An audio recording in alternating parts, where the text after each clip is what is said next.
Hi everyone, welcome back to Oppositional Forces.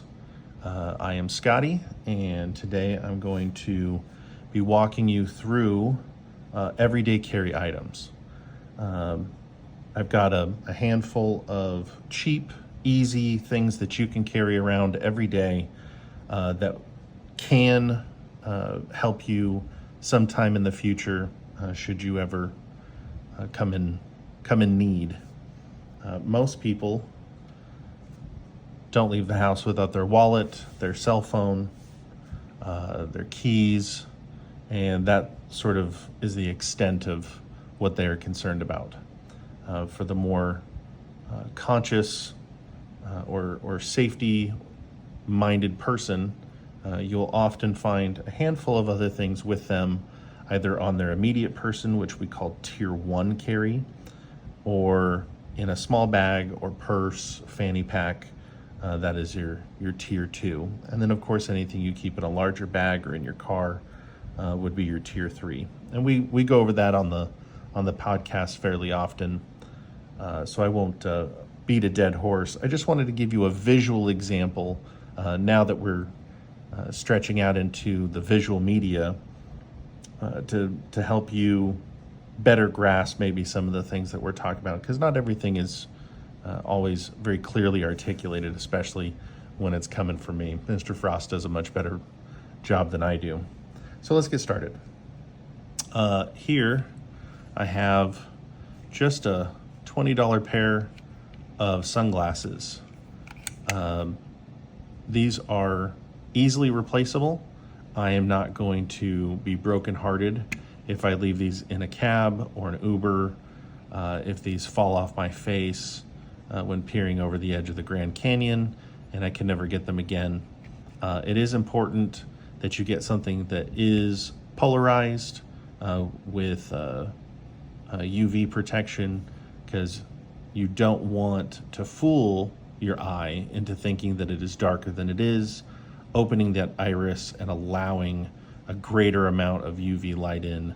That can actually damage your eyes. So you want a replaceable pair of sunglasses that protect your vision.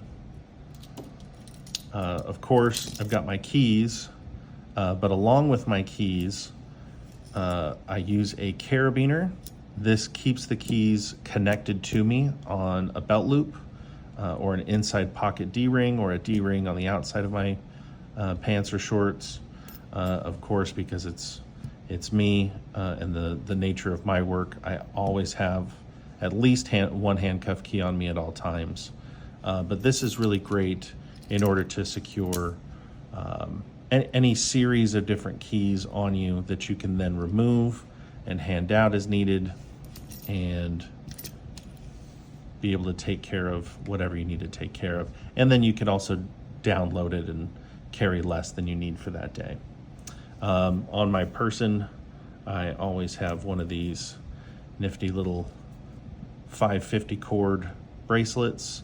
This is easily deconstructed in the back to reveal this to be a long length of very strong nylon parachute cords. It's often called paracord in the old Marine Corps. We refer to this as 550 cord. Truth be told, this specific cord that I wrapped, this is 720 cord. So it's got a little bit more tensile strength to it. But this is great for being able to cut through unlawful restraints. If somebody's flexi-cuffed my hands together, this is great for being able to bypass latches, working through the cracks in a door. There's a bunch of videos that you can watch for different uses, but you never know when you need a little bit of cordage. So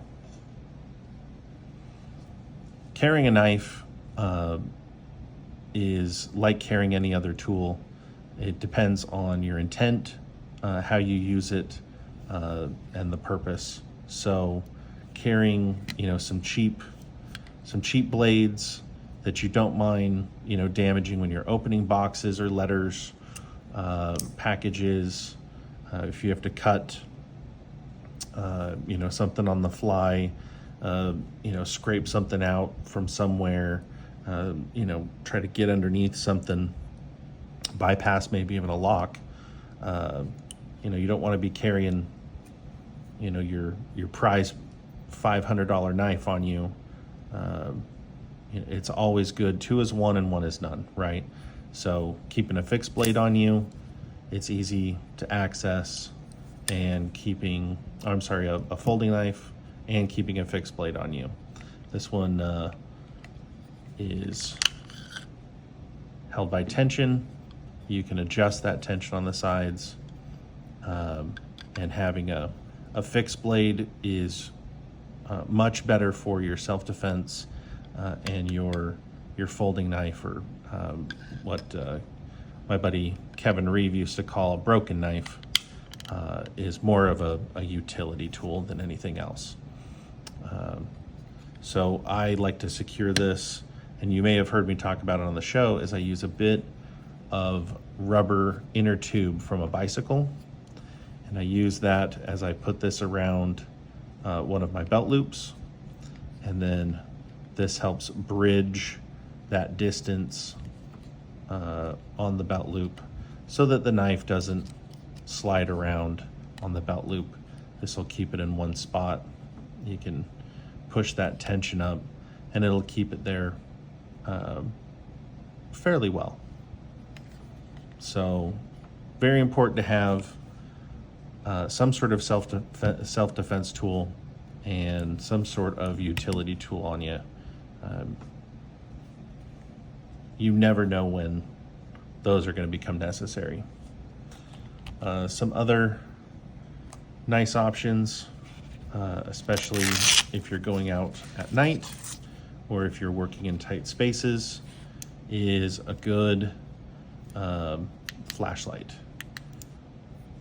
This one happens to sort of run all of the needs at once. It's got the self-defense bludgeoning end.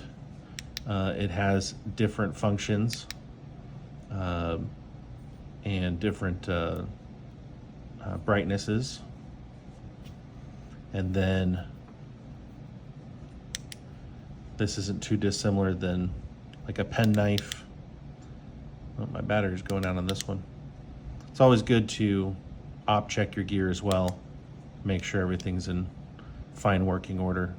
I obviously must have done this on purpose so that I can show what'll happen if you're not prepared when you need it.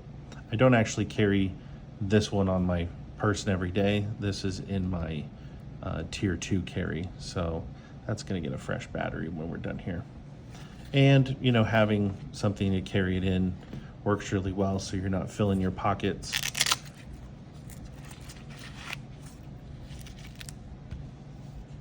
Then of course I've got my wallet.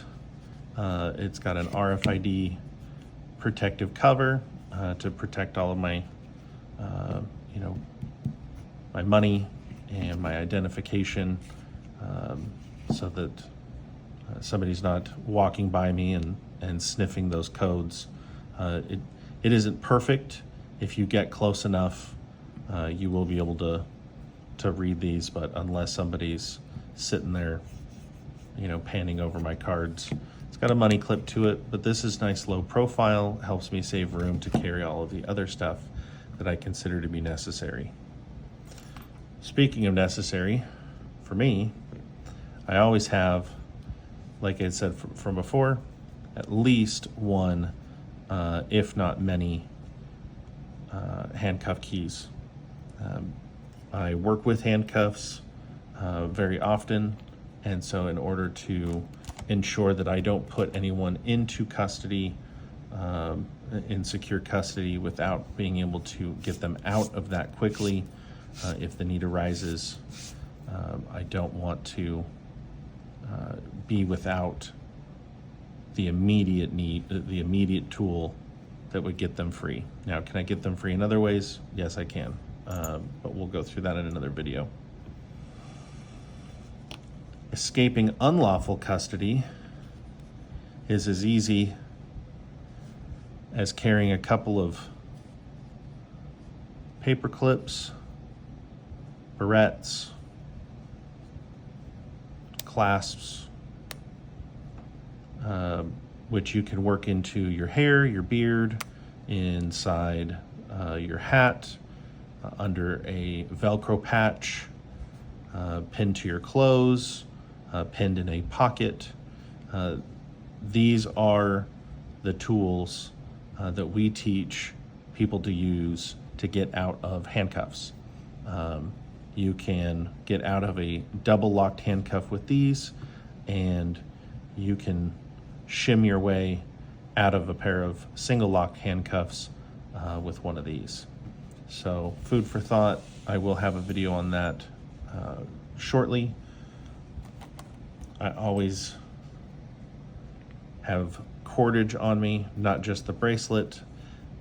These go around my neck or on a belt loop, and then I can easily slide the rest of the cord down the trouser so that you can't see that I have something hanging around one of my belt loops.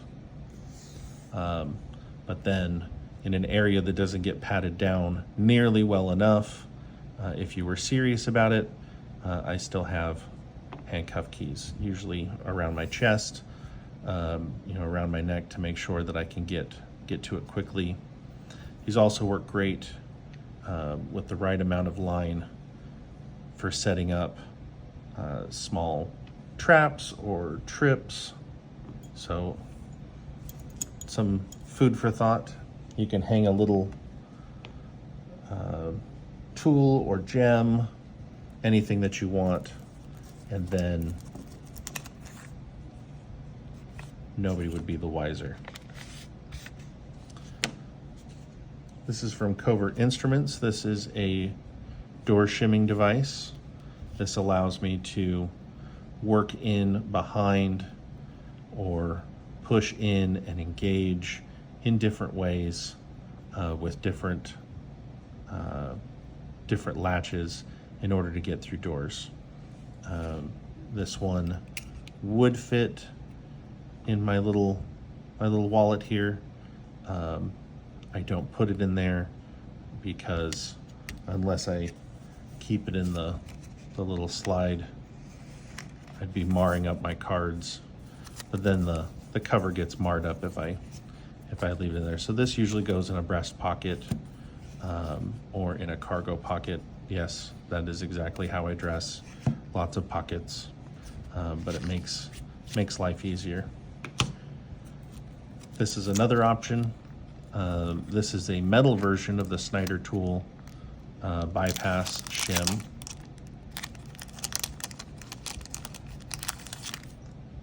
This can easily fit in a wallet or in a pocket. It does